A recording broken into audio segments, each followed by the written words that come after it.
శ్రీ గురుభ్యో నమ. శ్రీమాత్రే నమ. 25వ తారీఖు ఫిబ్రవరి 2026 సంవత్సరం బుధవారం నాటి దినఫలాలు. మేషరాశి వారికి లాభస్థానము బాగా యోగిస్తూ ఉంది 5 గ్రహాల చేత. మిగతా గ్రహాల యొక్క అనుకూలత ఏమైనా ఉందా అంటే ఇటు శనిగారి అనుకూలత లేదు, గురుగారి అనుకూలత లేదు, చంద్రుడి అనుకూలత లేదు, కేతువు యొక్క అనుకూలత కూడా లేదు. ఎప్పుడైతే మిగతా గ్రహాల యొక్క అనుకూలత కూడా లేదో ఆ గ్రహాలు బలోపేతం చేసుకోవాల్సి ఉంటుంది. స్తోత్ర పారాయణాలు చదవండి. శనిగారికి, గురుగారికి, కేతువుకి, చంద్రునికి. అలాగే లాభస్థానం బాగా యోగిస్తుంది అని చెప్పుకుంటున్నాం. మరి పూర్తిగా యోగవంతమైన ఫలితాలే ఉంటాయా అంటే ఉండబోవు. ఇక్కడ రవి రాహు కలయిక, శని రాహు కలయిక, అలాగే బుధ రాహు, కుజ రాహు, ఇలాగా ప్రతి గ్రహంతోనూ రాహు కలుస్తున్నారు, ఏ స్థానంలో కలుస్తున్నారు. ఇదే చెప్పదగ్గ సూచన. ఇక కుటుంబ జీవితము ఇబ్బందిగా ఉంటుంది. పితృవర్గ రీత్యా అంత అనుకూలత లేవు. దైవభక్తి కూడా కుంటుపడుతోంది. అన్నదమ్ముల సహాయ సహకారాలు లేవు. మాతృవర్గ రీత్యా అంతంత మాత్రంగా ఉంటుంది.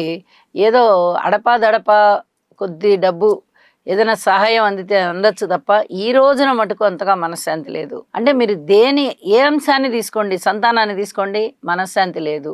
ఆరోగ్యం తీసుకోండి, మనశ్శాంతి లేదు. అలాగా ఇది ఏదో తెలియని భయం వెన్నాడుతూ ఉన్నట్టుగా ఉంటుంది. ఏమి భయపడకండి. రవి రాహు శుక్ర కుజ ఈ 4 గ్రహాలకి స్తోత్రపారాయణాలు చదువుకోండి. మీకు చాలా విల్ పవర్ పెరుగుతుంది. తద్వారా చర్చలలో పాల్గొగలుగుతున్నారు. అలా కాదు ఇలా అని చెప్పుకోగలుగుతున్నారు, కన్విన్స్ చేసుకోగలుగుతున్నారు. అన్ని విధాల మానసికమైనటువంటి ప్రశాంతత పొందడానికి ప్రయత్నిస్తూ ఉంటారు. కొన్ని సక్సెస్ అయిపోతాయి. ఇది కూడా చాలా చెప్పదగ్గ సూచనగా తెలియజేస్తూ ఉన్నాను. నవగ్రహ స్తోత్ర పారాయణాలు చేసుకోవడం ద్వారా, నవధాన్యాలు దానం ఇవ్వడం ద్వారా అనుకూలమైనటువంటి ప్రశాంతతని పొందుతారు. వృషభ రాశి వారికి లాభస్థానంలో ఉన్నటువంటి శనిగారి యొక్క సంచారం బాగుంది. అలాగే ద్వితీయ స్థానంలో ఉన్నటువంటి గురుగారి సంచారం బాగుంది. రాశిలో ఉన్నటువంటి చంద్రుని యొక్క సంచారం బాగుంది.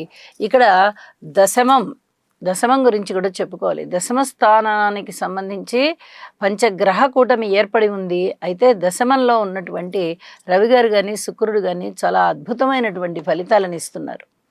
ఇది కూడా చాలా చెప్పదగినటువంటి సూచన. కానీ ఇక్కడ శుభాశుభ మిశ్రమంగా ఉంది. నరాల యొక్క బలహీనత కనిపించడము, వినికిడి శక్తి తగ్గడము, సర్పదోషానికి సంబంధించిన దోషం ఒకటి ఏర్పడి ఉండడము, అలాగే పితృవంశ దోషానికి సంబంధించి కూడా దోషం ఏర్పడి ఉండడము, వివాహేతర సంబంధాల విషయంలో కూడా ఒక దోషం ఏర్పడి ఆ వివాహేతర సంబంధ బాంధవ్యాలు కలిగి ఉన్న వారికి చాలా ఇబ్బంది పెట్టడము, అలాగే దాంపత్య జీవితంలో ఉన్న వారికి కూడా అనేక విధాలుగా అవమానాలు కానీ కష్టం కానీ ఏదో ఒకటి ఉండడము, ఇలాంటివన్నీ కనిపిస్తూ ఉన్న కారణం చేత ఇక్కడ చెప్పదగ్గ సూచన ఏమిటి అంటే ఈ గ్రహాలన్నిటికీ 5 గ్రహాలు ఉన్నాయి కాబట్టి ఈ 5 గ్రహాలకి కూడా స్తోత్ర పారాయణాలు చదవండి. అలాగే లలితా సహస్రనామ స్తోత్రాన్ని కూడా విడవకుండా పఠించండి.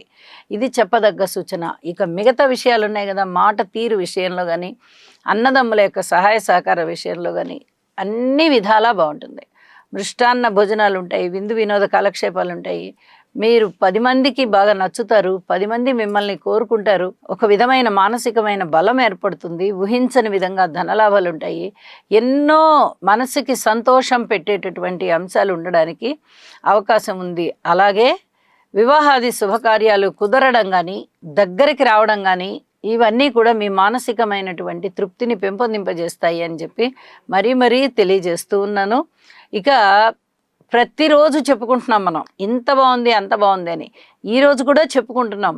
అయితే ఈ పరిహారాల విషయంలో లలితా సహస్రనామ స్తోత్ర పారాయణతో పాటుగా ఈ గ్రహాలు రవి రాహు కుజ శుక్ర బుధ ఏవైతే మాట్లాడుకుంటున్నామో వాటికి కూడా తప్పనిసరిగా జపాలు చేయించుకోండి, లేదా స్తోత్ర పారాయణాలు చేయించుకోండి, లేదా ధాన్యం దానం ఇవ్వండి. 5 రకాల ధాన్యము మీరు ఏదైనా పరిహారం చేయండి, అంతా మన మంచిగా అన్నట్టుగా ఉంటుంది. మిథున రాశి వారికి రాశిలో ఉన్నటువంటి గురువుగారి యొక్క సంచారం చాలా బాగుంది. తృతీయంలో కేతు సంచారం బాగుంది. నవమంలో శుక్రాచార్యుల వారి సంచారం బాగుంది. మరి వెరసి ఈ 3 గ్రహాల యొక్క సంచారము మీకు మంచి ఫలితాలనే ఇస్తోంది. కానీ నవమ స్థానంలోనే 5 గ్రహాల కలయిక ఏర్పడుతూ ఉన్న కారణం చేత అంతగా చాలా బాగుంది అని చెప్పడానికి అయితే రావడం లేదు. అయితే రవి రాహు శుక్ర ఈ 3 గ్రహాలకి కూడా తప్పనిసరిగా స్తోత్ర పారాయణాలు చేయండి. తప్పనిసరి అనమాట. ఇది ఎందుకు చెప్తున్నాను అంటే అక్కడ 3 రకాల దోషాలు ఏర్పడి ఉన్న కారణం చేత చెప్తున్నాను. అవి మీ జన్మజాతకంలో ఆ దోషం ఉండనివ్వండి, లేకపోనివ్వండి, ఇప్పుడు గోచారంలో ఏర్పడుతోంది కాబట్టి స్తోత్ర పారాయణాలు చేసుకోండి. ఇతరత్ర పరిహారాలు ఇంకా పెద్దవి పూజలు జపాలు అలాంటివి అవసరం లేదు. ఇది చెప్పదగ్గ సూచనగా తెలియజేస్తూ, విష్ణు సహస్రనామ స్తోత్ర పారాయణని విడవకుండా చదవడం ద్వారా చాలా వరకు మనశ్శాంతి పెరుగుతుంది అని చెప్పి తెలియజేస్తున్నాను. కర్కాటక రాశి వారికి వ్యయస్థానంలో ఉన్నటువంటి గురువుగారు, అలాగే ఏకాదశంలో ఉన్నటువంటి చంద్రుడు మంచి ఫలితాలని ఇస్తూ ఉన్నారు. అష్టమ స్థానంలో ఉన్నటువంటి శుక్రాచార్యుల వారు కూడా చాలా బాగున్నారు. అయితే ఇక్కడ అష్టమ స్థానంలోనే 5 గ్రహాల యొక్క కూటమి ఏర్పడిపోయింది. మిగతా 4 గ్రహాలు బాగుంటున్నాయి, ఒక్క శుక్రాచార్యుల వారు తప్ప. అయితే ఇక్కడ చెప్పొచ్చే విషయం ఏమిటంటే, ప్రయత్నపూర్వకంగా మౌనంగా ఉండండి. ఎక్కువగా ప్రయాణాలు చేయవద్దు. ముఖ్యంగా ఈ రోజున కొంచెం తక్కువ ప్రయాణాలు చేయడానికి, వీలైతే ప్రయాణాలు చేయకుండా వాయిదా వేసేయడానికి నిర్ణయించుకోండి. పెద్దల యొక్క అనుమతి తీసుకోండి ఏదైనా ముఖ్యమైన నిర్ణయాలు తీసుకుంటుంటే. అలాగే పెద్దల యొక్క ఆశీర్వాదం తీసుకోండి. పెద్దలకి సంబంధించిన నిర్ణయాలు ఏవైతే ఉన్నాయో వారి నిర్ణయాలు వారినే తీసుకొని ఇవ్వండి. మీరు తీసేసుకుని వారి మీద బలవంతంగా రుద్దద్దు. ఇవన్నీ కూడా మీరు జాగ్రత్తలు తీసుకునే అంశాలతో ముడిపడి ఉన్నవి కాబట్టి ఈ విషయంలో అధిక జాగ్రత్తలు తీసుకుని యోగా చేయడం తెలుసుకుని ప్రశాంత జీవితంలో ఉండండి అని చెప్పి మరీ తెలియచెప్తూ ఉన్నాను. సింహరాశి వారికి రాశిలో ఉన్నటువంటి కేతువు, సప్తమ స్థానంలో ఉన్నటువంటి అన్ని గ్రహాలు కూడా పంచగ్రహ కూటమి అక్కడే ఏర్పడుతోంది. ఏమాత్రం అనుకూలతలని ఇవ్వబోవడం లేదు. కానీ దశమ స్థానంలో చంద్రుని యొక్క సంచారము, ఏకాదశంలో గురుగారి సంచారము, ఈ 2 కూడా మీకు బలాన్ని ఇస్తున్నాయి. అయితే ఇక్కడ కూడా శుభాశుభ మిశ్రమాలే కనిపిస్తున్నాయి. సప్తమ స్థానము కాస్త పాడైంది, దశమం బాగుంది, ఏకాదశం బాగుంది. మరి కేంద్ర స్థానమైనటువంటి ఈ సప్తమ స్థానంలో 5 గ్రహాలు ఉండడం అనేది పూర్తిగా అననుకూలం. ఇది బాగా చెప్పదగినటువంటి సూచనగా తెలియజేస్తున్నాను. ఇన్ని రకాలుగా జాగ్రత్తలు తీసుకోవాలి అంటే పబ్లిక్ రిలేషన్స్ విషయంలో అధిక జాగ్రత్తలతో కూడి ఉండండి. మాట్లాడే విషయంలో, ధనము పెట్టుబడి పెట్టే విషయంలో, ఎవరికైనా హామీలు ఇచ్చే విషయంలో, సాక్షి సంతకాలు పెట్టే విషయంలో అధిక జాగ్రత్తలు తీసుకోవాల్సిందే. లేకపోతే ఇబ్బంది పడిపోతారు. ఇది చాలా చెప్పదగినటువంటి సూచనగా తెలియజేస్తున్నాను. భార్యాభర్తల మధ్య అనుకూలత లేదు. వివాహేతర సంబంధాలు ఎవరికన్నా ఉన్నట్లయితే చాలా వరకు మీరు ఇబ్బంది పడిపోతారు. ఈ సమయంలో ఎటువంటి నిర్ణయాలు తీసుకోకండి. ఇది చాలా చెప్పదగినటువంటి సూచనగా తెలియచేస్తూ ఉన్నాను. అలాగే నవగ్రహ హోమం చేసుకోవడం ద్వారా, ఇష్టదేవతారాధన చేసుకోవడం ద్వారా సమర్థవంతమైనటువంటి నాయకత్వ లక్షణాలు మీలో ఇంకా పెంపొందింపబడి చాలా వరకు ప్రశాంత జీవితం వస్తుంది. ఉద్యోగ జీవితం బాగుంటుంది. ఊహించని విధంగా లాభాలు వస్తాయి. గురుబలం బాగుంది కాబట్టి పుణ్యకార్యాలు బాగా చేస్తారు, ఆలయాలకు బాగా వెళ్తారు. అనుకూలమైనటువంటి ప్రశాంత జీవితం మీకు ఉంటుంది అని చెప్పి తెలియజేస్తూ ఉన్నాను. కన్యరాశి వారికి షష్ఠ స్థానంలో పంచగ్రహ కూటమి ఏర్పడి ఉన్నది. ఇది శుక్రాచార్యుల వారి యొక్క స్థితి తప్ప మిగతా అన్ని గ్రహాల యొక్క శుభ సంచారము చాలా అనుకూలతలను ఇస్తుంది. అయితే ఇక ఇతరత్ర ఏ గ్రహాల యొక్క అనుకూలత లేదు. దీనివల్ల శనిగారి వ్యతిరేకత ఉంది, గురుగారి వ్యతిరేకత ఉంది, కేతు యొక్క వ్యతిరేకత కూడా ఉంది. మరి ఈ పెద్ద గ్రహాల యొక్క వ్యతిరేకత ఉంటూ రవి, రాహు, కుజ, బుధ 4 గ్రహాల యొక్క ఉనికి బాగుంది. ఇలాంటప్పుడు ఏం చెప్పాలి? శుభాశుభ మిశ్రమాలే. పూర్తిగా అనుకూలము కాదు, అలాని పూర్తిగా వ్యతిరేకము కాదు. అనుకూలం ఎంత కనిపిస్తుందో ప్రతికూలం కూడా అంతే కనిపిస్తుంది. శుభాశుభ మిశ్రమాలు ఉన్నప్పుడు మనం ఎక్కువగా శుభ ఫలితాలు రావడానికి కొంచెం ప్రయత్నం చేసుకోవాల్సి ఉంటుంది. యోగా చేయండి, అనేక విధాలా బాగుంటారు మీరు. యోగా చేయండి, గురుగ్రహ స్తోత్ర పారాయణాలు చేయండి, శనగలు దానం ఇవ్వండి, అలాగే శనిగారికి కూడా స్తోత్ర పారాయణాలు చేయండి, నల్ల నువ్వులు దానం ఇవ్వండి. చాలా ధైర్యాన్ని కూడగట్టుకొని ఉండండి, విల్ పవర్ పెంచుకోండి. ఇది చాలా చెప్పదగినటువంటి సూచన. ఎందువల్ల ఇక్కడ షష్ఠ స్థానం బాగా యోగిస్తూ కనిపిస్తోంది, 4 గ్రహాల కలయిక. కానీ ఇక్కడనే శుక్రాచార్యుల వారితో రాహువు, రవి గారితో రాహువు, కుజుడితో రాహువు, ఈ సర్పదోషం కానీ పితృవంశ దోషాలు కానీ ఇలాంటివన్నీ కూడా మీకు అదే స్థానంలో కనబడుతూ ఉన్నందువల్ల వాటికి సంబంధించినటువంటి బ్యాడ్ లక్షణాలు కూడా కొన్ని కనబడడానికి అవకాశం ఉంది. వాటిని మీరు ఏదో విధంగా పరిహరించుకోవాల్సి ఉంటుంది. వీలైతే ఒక్కసారి నవగ్రహ హోమం చేయండి, మీకు అన్ని విధాల ఉపశాంతి కలుగుతుంది, చక్కటి మనోబలం పెరుగుతుంది, దైవభక్తి పెరుగుతుంది, ఆర్థిక అభివృద్ధి ప్రారంభమవుతుంది అని చెప్పి తెలియజేస్తూ ఉన్నాను. తులారాశి వారికి ఎంత చెప్పినా తక్కువే అని మొదటి నుంచి చెప్తూ వస్తున్నాను. ఇప్పుడు కూడా అంతే. పంచమ స్థానంలో పంచగ్రహ కూటమి ఏర్పడుతోంది. ఇది శుక్రాచార్యుల వారి యొక్క స్థితి సంచారం మాత్రమే బాగుంది తప్ప మిగతావి ఏవీ బాగుండబోవడం లేదు. అయితే ఇక్కడ రవి రాహు కలయిక కానీ, కుజరాహు కలయిక కానీ, ఈ శుక్రరాహు కలయిక కానీ కొంత ఇబ్బంది పెట్టేస్తోంది మిమ్మల్ని. ఈ రవి రాహు శుక్ర 3 గ్రహాల యొక్క స్తోత్ర పారాయణాలు చేసుకోండి. ఊహించని విధంగా ధనం వస్తుంది, దైవభక్తి పెరుగుతుంది, యజ్ఞయాగాలు చేయడానికి మీరు చాలా ఉత్సాహపడతారు. అనుకున్న పనులు అనుకున్నట్టుగా నెరవేరడానికి కావలసినటువంటి శ్రమ, ప్రణాళికలు ఇవన్నీ కూడా ముందరికి తీసుకెళ్తుంటారు మీరు. అనుకూలమైనటువంటి విజయాలే మీకు ఏర్పడతాయి. ఊహకందని విధంగా లాభాలు ఉంటాయి. మిగతావన్నీ బాగున్నాయి. జీవితాశయం నెరవేరేటటువంటి సమయం కూడా ఆసన్నమవుతుంది. మీ కష్టాన్ని మీరు వదులుకోవద్దు, అలాగే మీ దైవభక్తిని మీరు పెంపొందించుకోవాలి. ఈ 2 చేయండి, అద్భుతమైన ఫలితాలు మీ సొంతం. ఇక లలితా సహస్రనామ స్తోత్ర పారాయణని విడవద్దు, తప్పనిసరిగా చేయండి. ఇంటి ఇలవెల్పుని పూజ చేయండి. వృశ్చిక రాశి వారికి బలాలు చాలా తక్కువగా ఉన్నాయి. అర్ధాష్టమంలో ఏర్పడుతూ ఉన్నటువంటి శుక్ర బుధుల కలయిక కొంచెం లాభాల బాటలోకి తీసుకెళ్తోంది మిమ్మల్ని. కానీ పంచగ్రహాల యొక్క కలయిక ఉంది కాబట్టి, రాహువుతో కలిసినటువంటి మిగతా గ్రహాల యొక్క కలయిక ఉంది కాబట్టి చాలా వరకు మిమ్మల్ని ఇబ్బంది పెట్టేటటువంటి గ్రహస్థితులే. మాతృవర్గ రీత్యా అనుకూలత కనిపించబోవడం లేదు, స్థిర చిరాస్తుల వృద్ధి రీత్యా కనిపించబోవడం లేదు, అలాగే సంతాన రీత్యా అంతగా సంతృప్తి కనిపించబోవడం లేదు. ఇక ధనము విషయంలో రుణాలు తీర్చాలి అనేటటువంటి ఒత్తిడి మీ మీద బాగా ఉంటుంది. భార్యాభర్తల మధ్య అనుకూలత కనిపించబోవడం లేదు. ఇంకా వివాహం కుదరాలి అన్నా కూడా సంబంధాలు ముందరికి రావడం లేదు. ఇవన్నీ కూడా మీరు కొంచెం జాగ్రత్తగా ఆలోచించుకుంటూ భగవంతుని యొక్క స్తోత్ర పారాయణాలు చేసుకుంటూ వీలైతే ఒకసారి నవగ్రహ హోమం చేసుకోండి. ఈ సమస్యలన్నీ దూరం అయ్యి మీకు చక్కటి భవిష్యత్తు, చక్కటి ఆనందం, చక్కటి ప్రశాంతత ఉంటుందని చెప్పి తెలియజేస్తున్నాను. ధనుసు రాశి వారికి 3వ స్థానంలోనే ఏర్పడి ఉన్నటువంటి పంచగ్రహ కూటమి, అలాగే అందులో శుక్రాచార్యుల వారు తప్ప మిగతా రవి, రాహు, బుధ, కుజ 4 గ్రహాలు కూడా చాలా చక్కగా యోగిస్తున్నాయి. అయితే ఇక్కడ వచ్చిన చిక్కు ఏంటంటే, ఏ గ్రహానికి ఆ గ్రహమే యోగిస్తుంది, అన్ని గ్రహాలు కలిసి ఉన్నాయి కాబట్టి ఇక్కడ కొంచెం సమతౌల్యత అనేది లోపిస్తోంది. అది ఏ విధంగా మీరు సమన్వయం చేసుకోవాల్సి ఉంటుంది అంటే, అన్నదమ్ముల యొక్క సహాయ సహకారాలు మీకు బాగానే ఉంటాయి, కానీ ఊహకందని విషయాలు ప్రస్తావనకు వస్తాయి. వాటిట్లలో మీకు సమన్వయం కుదరదు. అలాగే దగ్గరి బంధువుల యొక్క ఆత్మీయత ఆదరణలు ఉంటాయి. ఈ సమయంలో అవి కొంచెం కొరవడినట్టుగా కనిపిస్తాయి. ఏదో మొక్కుబడిగా మాట్లాడారు అన్నట్టుగా ఉంది అనుకుంటారు మీరు. అలాగే గురుబలం చాలా చాలా బాగున్న కారణం చేత మీరు ఏ రకమైనటువంటి నిర్ణయాలు తీసుకున్నా, వాటిని అమలు చేయడానికి సాహసించినా మీకు ఈ గురుబలం అనేది బాగా పనిచేస్తూ జీవితం చాలా ఆనందమయంగా ఉంటుంది.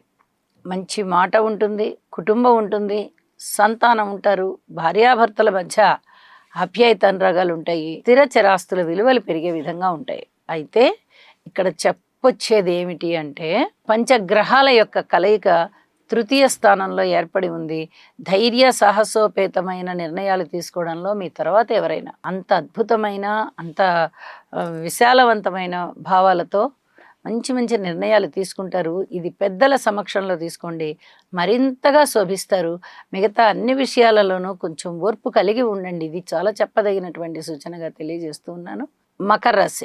మకర రాశి వారికి 3వ స్థానంలో ఉన్నటువంటి శనిగారి యొక్క సంచారం చాలా బాగుంది. అయితే 2వ స్థానంలో శుక్రబుధులు కూడా బాగున్నారు.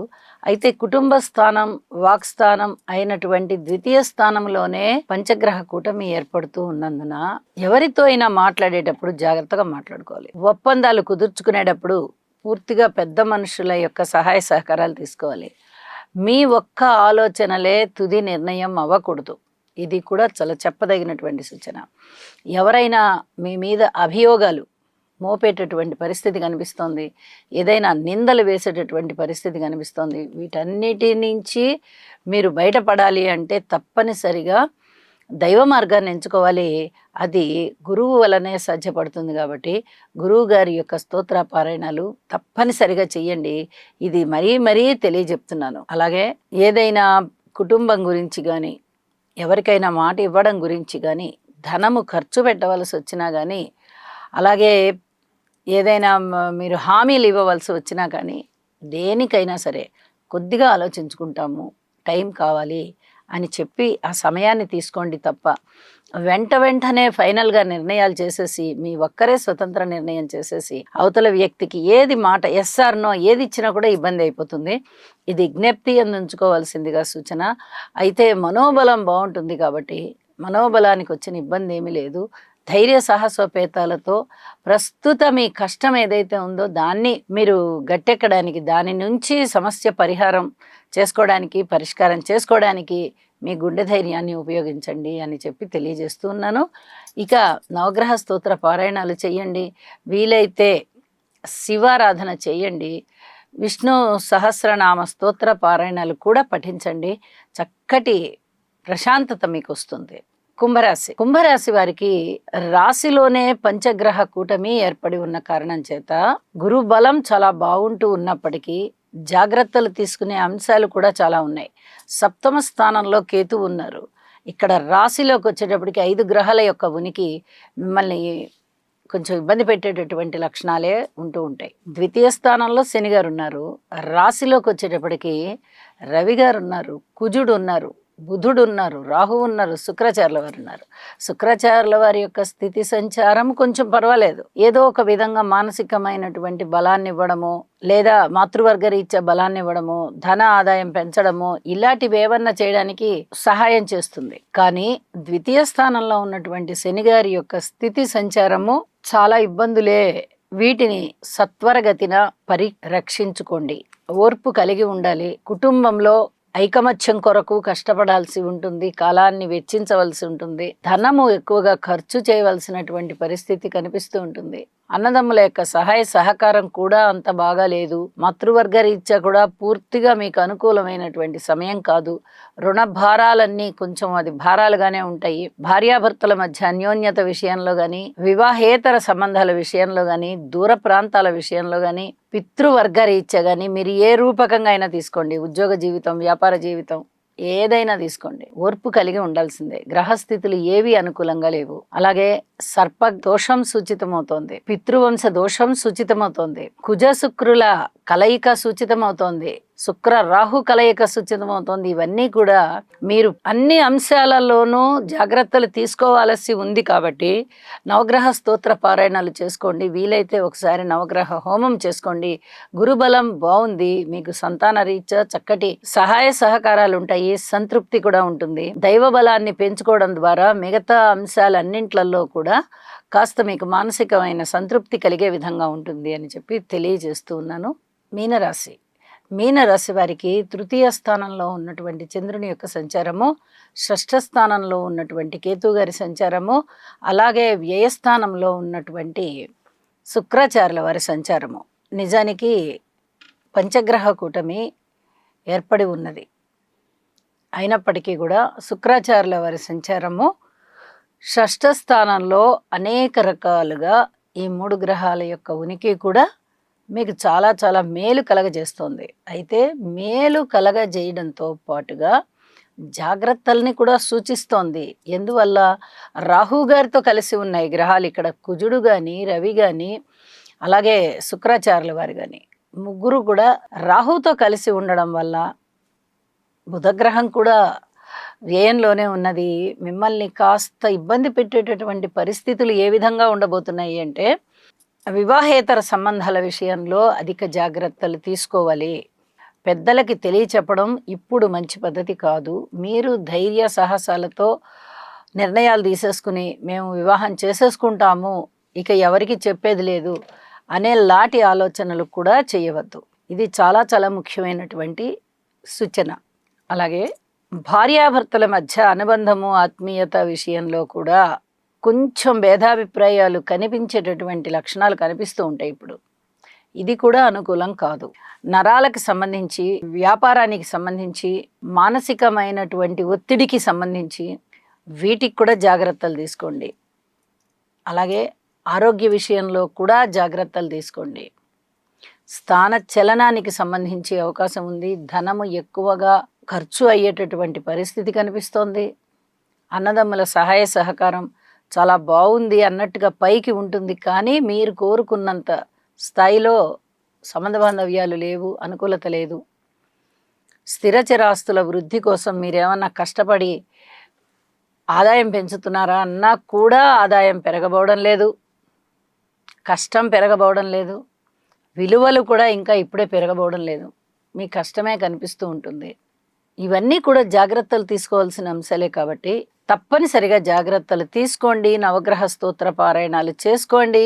ఇంకా భగవంతుడి అనుగ్రహం కోసం వేచి ఉండండి. మీ ఇష్టదేవతారాధన విడవకుండా చేయండి. శుభం. సర్వే జనా సుఖినో భవంతు.